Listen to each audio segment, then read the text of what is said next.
The Cincinnati Reds declined their options on everybody, but that means that Nick Krall has some payroll flexibility to work with this offseason.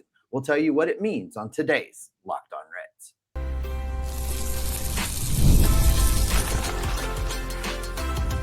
You are Locked On Reds, your daily Cincinnati Reds podcast, part of the Locked On Podcast Network, your team every day.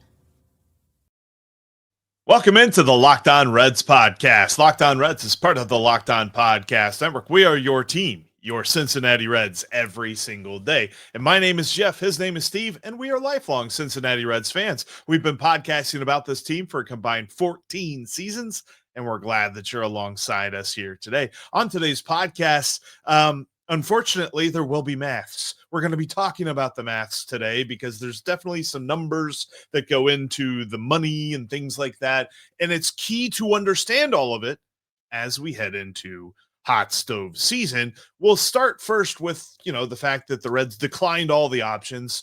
Austin Hayes, Scott Barlow, and Brent Suter are all free agents as of right now. But that means a little bit more flexibility is afforded to Nick Krall. In just a few minutes, we'll jump into what the cost of payroll flexibility really looks like as far as talent is concerned, because there could be some more on the way.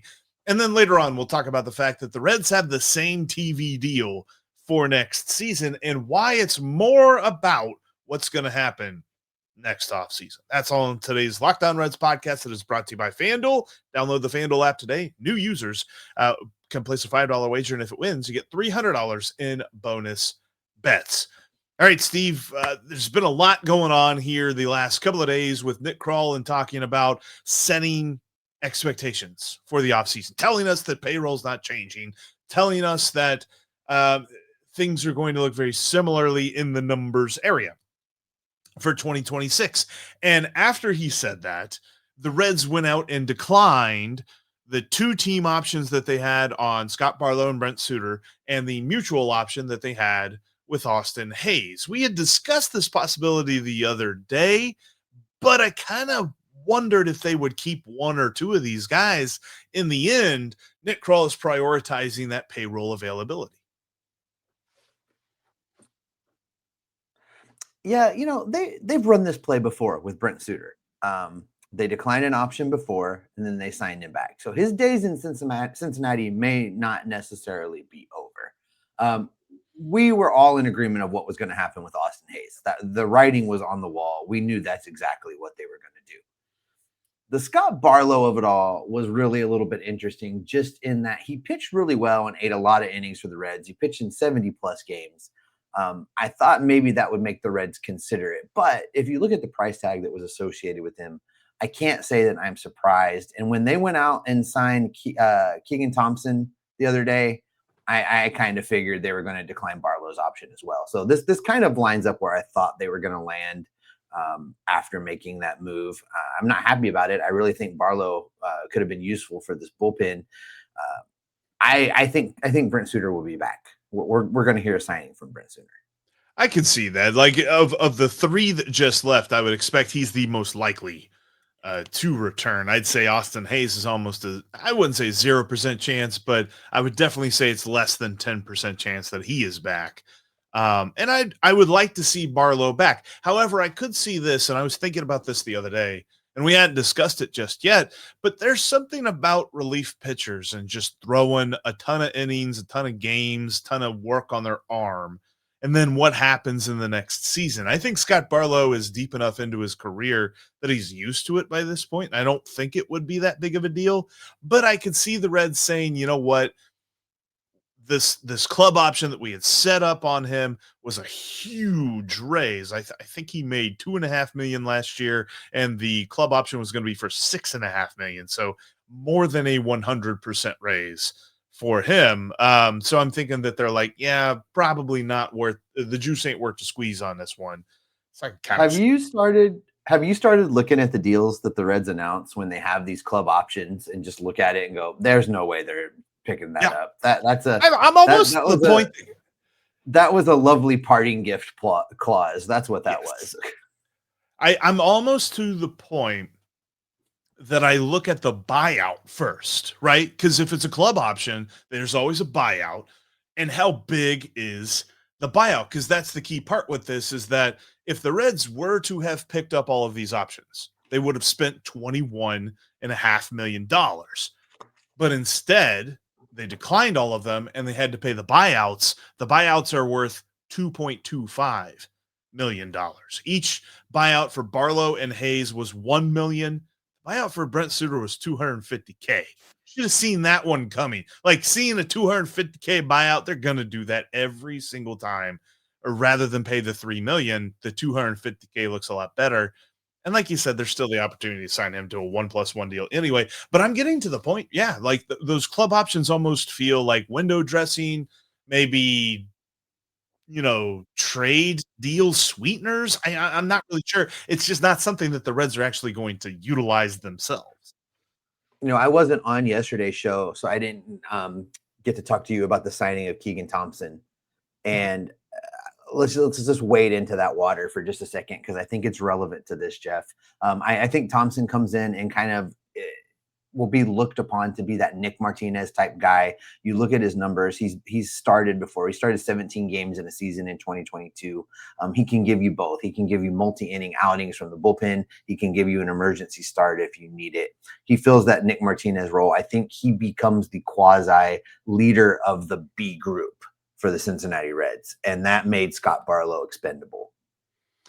I don't know about leader, but it is a straight major league deal. We're not talking about a guy that's got to work his way onto the roster in spring training. It's a major league deal, and I did see on Spot Track it's worth $1.3 million for next year, which is intriguing because that follows along with the guy that we'll talk about here in a few minutes, because it's pretty much exactly the same number as the guy we're going to be looking at. I don't know that I would say he's a Nick Martinez guy. I mean, he has the experience that Nick Martinez had whenever he came in. Right. I'm saying I don't love that idea, if that is what we're talking about here, but I don't mind him being a depth piece to the bullpen at all. And he's a Derek Johnson, reclamation project, right? He's the fixer upper for Derek Johnson to work on out there in the bullpen. So I'm kind of okay with that, but it does make me wonder a little bit if Scott Barlow is just now not going to be getting a call from Nick Krall. But all of this makes me wonder too, you're replacing 416 plate appearances in Austin Hayes. You're replacing 136 innings pitched out of the bullpen from these two guys. Keegan Thompson is going to be part of this equation, but could you see Brandon Williamson moving to the bullpen, taking over Brent Suter's role? And then Connor Phillips taking over Scott Barlow's role, leading the B group.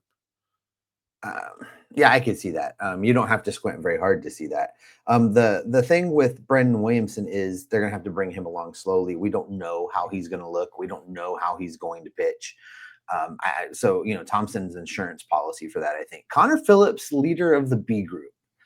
We've got a talking point coming up here in a little bit. Connor Phillips may need to be in the A group conversation, depending on what this team does in the offseason. I mean, I'm being serious, Jeff. I mean, right now the A group consists of two dudes. That's Tony Santillan and that's help me. I just drew a complete blank. Graham Ashcraft. There we go. Those are your two A group pitchers. So I think Connor Phillips is going to have to step up and be part of that group. You need at least three guys, and the Reds have not left themselves a lot of money to go out and get one. I'm hopeful, and I think that it should be in the offseason plan to go get somebody to be part of that A group. And I think part of what we're going to talk about here in a minute would play into that. But I think that it's a reasonable assumption that Connor Phillips would lead the B group this season. I think his ambitions could be a lot higher than that, though, based on some of the performances that we saw. But Nick Krall did a good job of opening up some of the room here for himself to work within. He's got more room for activity, Steve, because of the declining of the options. I thought you were segueing, dude. I'm sorry. Oh no, you're good. Sorry, take a sip there.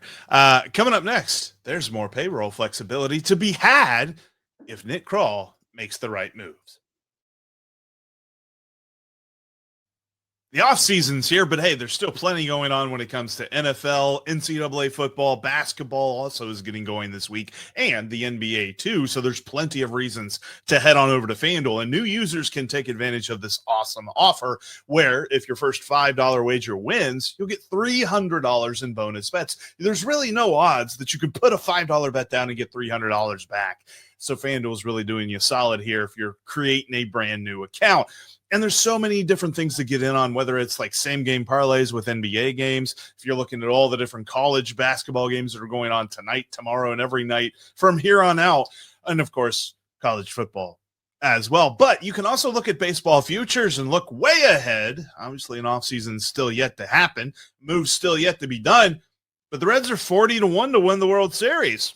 Just saying, maybe take a look at that too. That's all over at FanDuel. They've got this great app that you can download, and that $300 in bonus bets that you would get for your first winning $5 bet is usable across the app.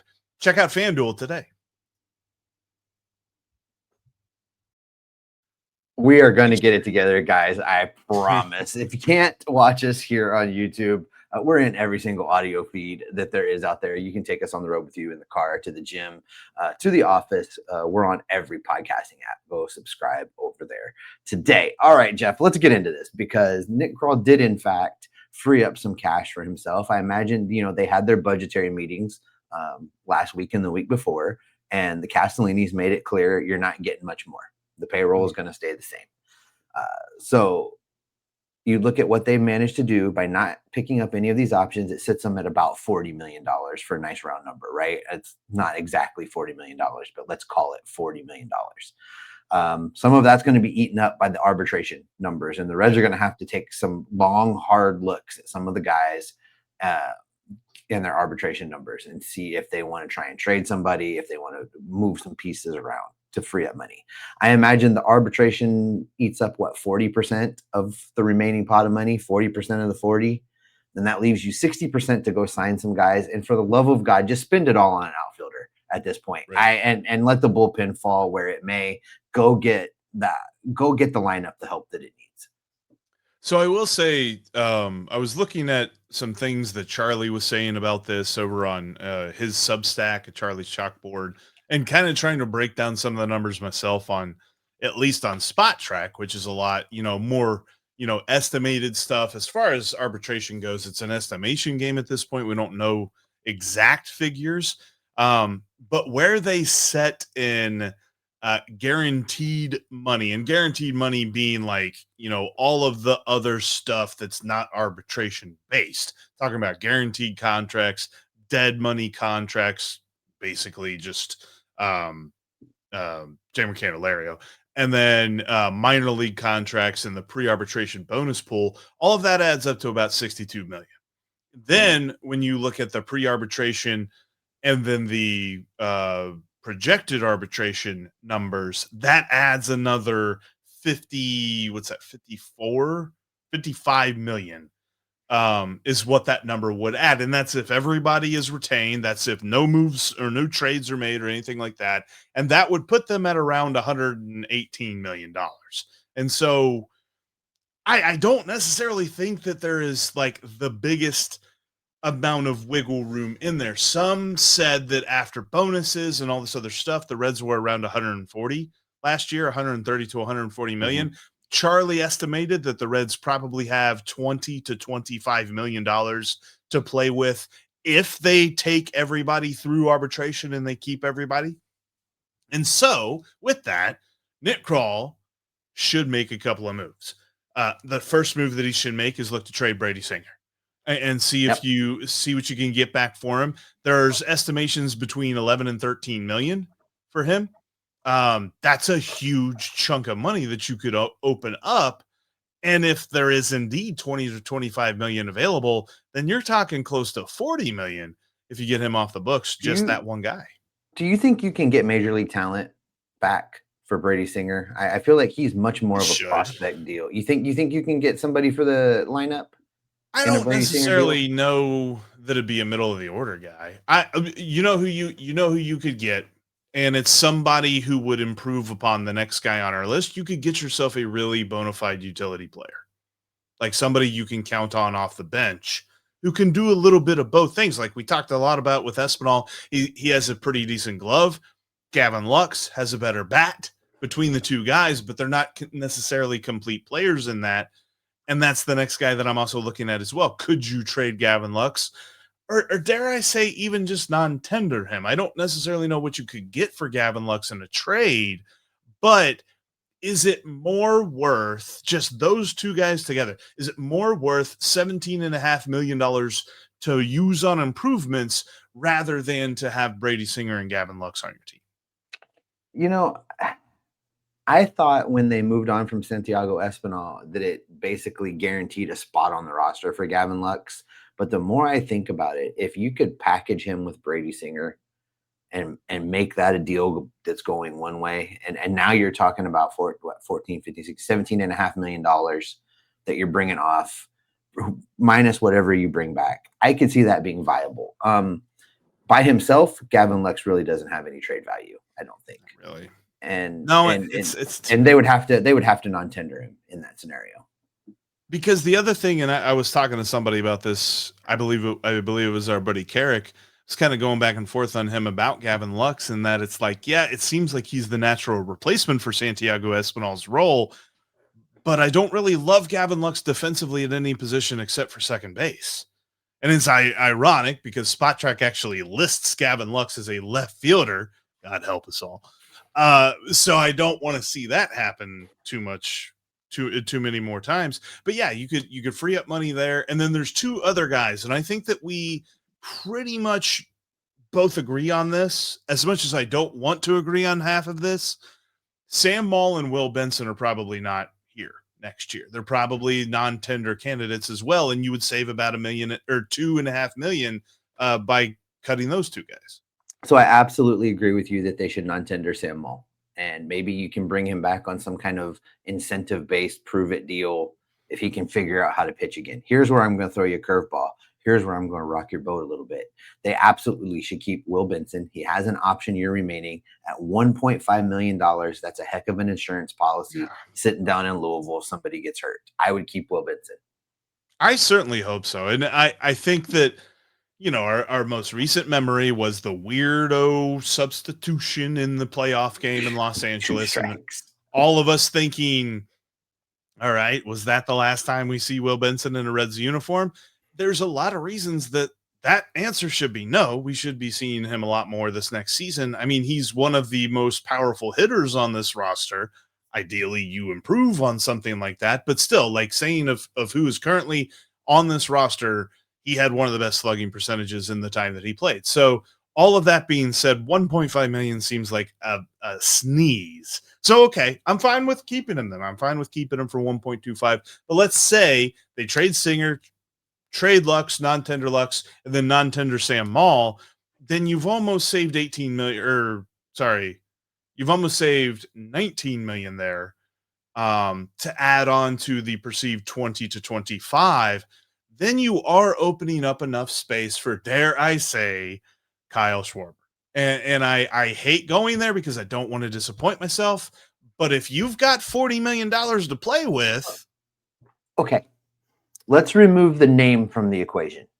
Yeah. Let's not, because I am hard pressed to think I know where you're going with this. I've been doing this too. Is not ending up back in Philly. But let's remove the names from the equation and say, does that get you a bona fide outfielder money? Yes, it does. It gives you the ability to walk in and have a serious conversation with a player's agent and say, this is how much money we're throwing down. We want your guy. We want him to hit 50 home runs at Great American Ballpark. Let's go.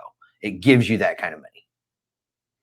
I think so. And for me, I think that is more valuable. That's something that I asked Tim Daniel yesterday. I'm just like, would you rather have the guys that we're talking about, or would you rather have the money that removing them from the equation provides Nick Krall to go get improvements?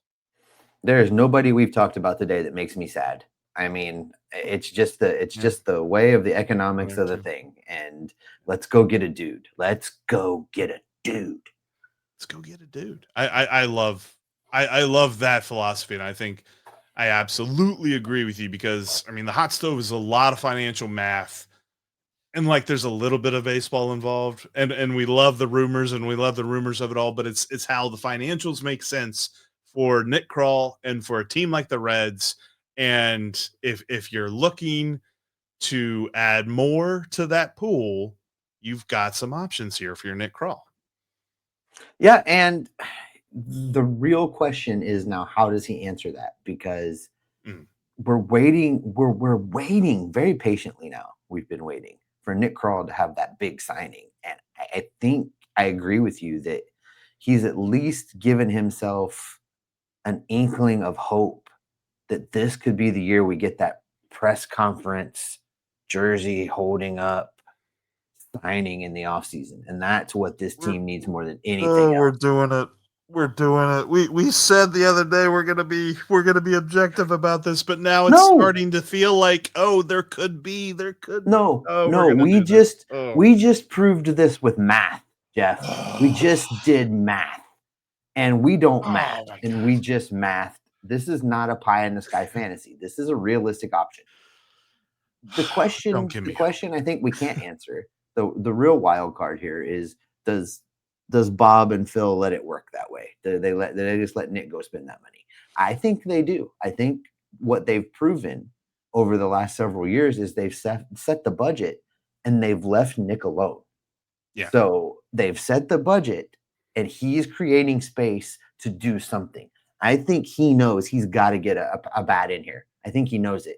I think he knows he can't go another year without bringing a bat in here. And all of these pieces moving around the board right now are setting him up to be able to do that.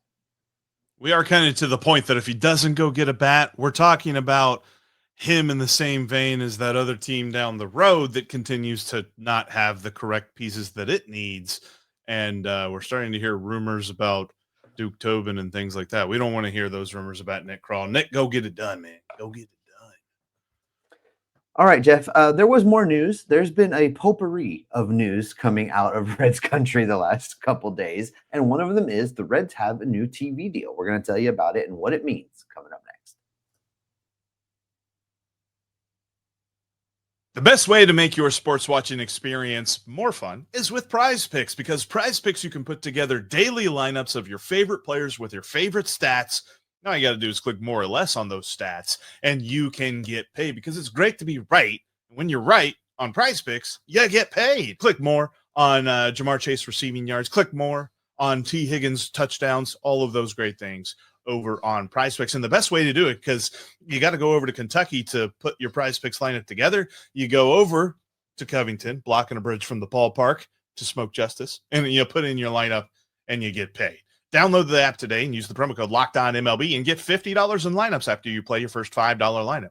Again, that's code LOCKEDONMLB for $50 in lineups after you play your first $5 lineup. Prize Picks. It's good to be right.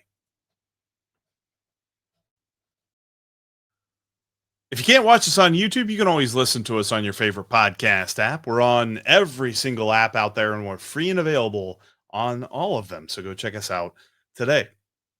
All right, Steve, along with the option declination. Yeah, I think that works.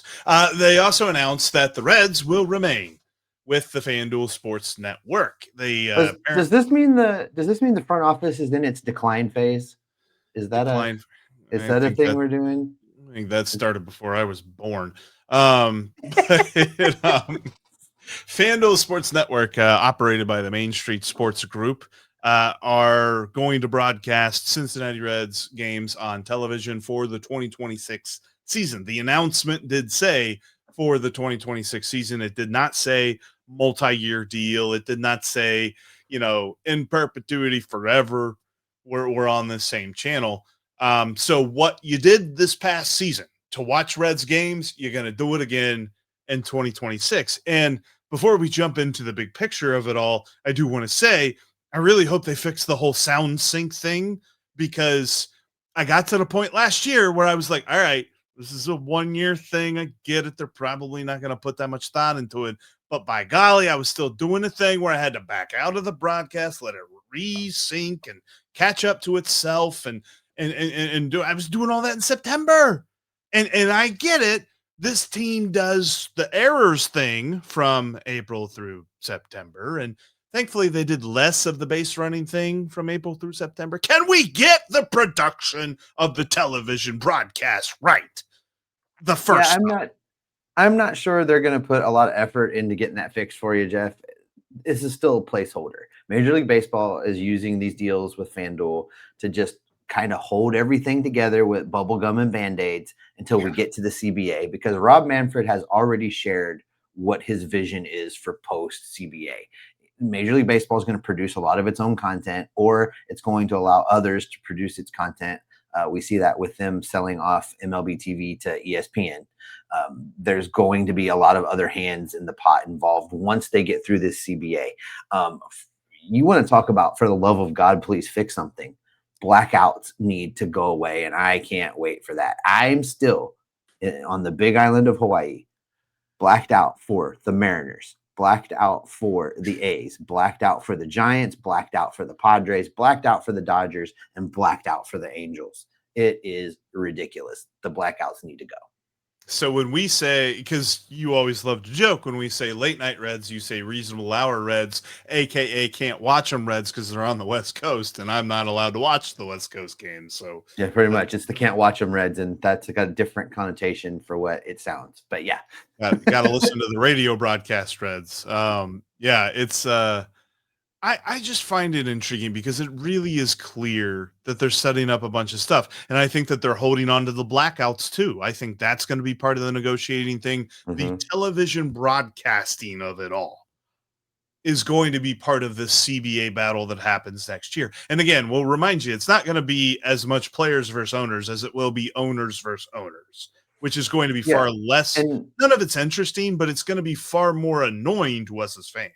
And that's where this piece comes in, really, Jeff, because what they're basically trying to do is create a scenario where it's more palatable for the smaller market teams to agree to a salary floor. And for them to agree to a salary floor, they're going to need more broadcast revenue, and they're going to get more broadcast revenue from this new deal. All of the pieces are being layered and put in place right now. There's going to be one hell of a fight. It's going to be ugly.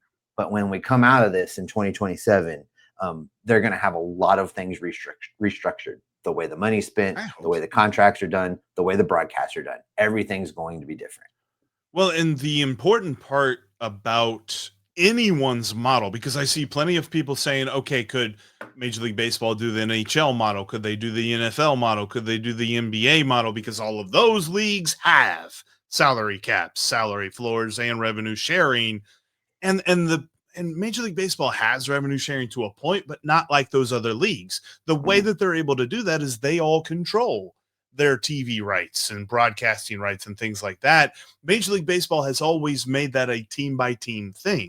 And that is why team by team, you have vast inequities between the money that the Dodgers have, the money that the Mets have, the money that the Cubs have, and the money that the Reds have, and the money that the Brewers have, and things like that. So they've got to change that. And in order to change that, they're going to have to get the Dodgers and the Yankees and the Mets and the Cubs all on the same page as the Reds and the Brewers and the you know, the Pirates and everybody else. So there's going to be a lot of this where where the big market owners are going to be like, why do we need to do this? We have been fine the way that we've done this for 100 and however many years now, because it's definitely not been for as long as the Reds have been around. But the way that they do the whole economics of baseball have been set since free agency.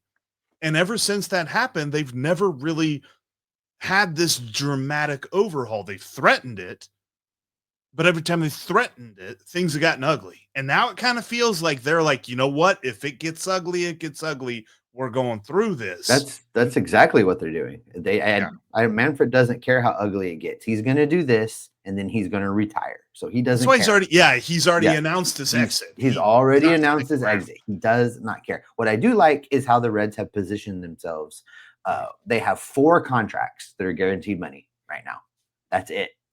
Past this season, they're going to be primed and ready to go with whatever the new economic model looks like. And I'm excited for that, where we finally maybe can get past this small market talk. So I'm looking forward. I know people hate talking about this stuff, but there is a reason why we keep circling back to this, because it matters. It's setting things up for the next decade. And we'll really dive into some more, rumors and some more hard and fast, fun baseball offseason topics coming up here next week. But wanted to really dive into this because this was, announced on Wednesday alongside the announcement about the options and stuff like that. So it's fresh on the mind, and it's clear that it's going to affect things. And that's the other part that I keep coming back to, that even as much as Nick Krall could open up payroll space for Kyle Schwarber or for a big time outfielder, that I wonder if he will do that because of the way that the Reds are set up right now. I feel like they could stomach one more guaranteed contract, but maybe that's for a guy they already have on the roster too. That could be part of it. It could be. You're absolutely right. That thought pondering is where we're going to go ahead and wrap it up for today. Thanks as always for making Locked On Reds your first listen each and every day. Now go check out the Locked On MLB channel, where Sully has you covered with all things Major League Baseball on a national perspective. Go check that out for your second listen. We'll be back in your feed next week, as always, bringing you all the news, the notes, the rumors, and the reports to keep you locked on Reds every single day.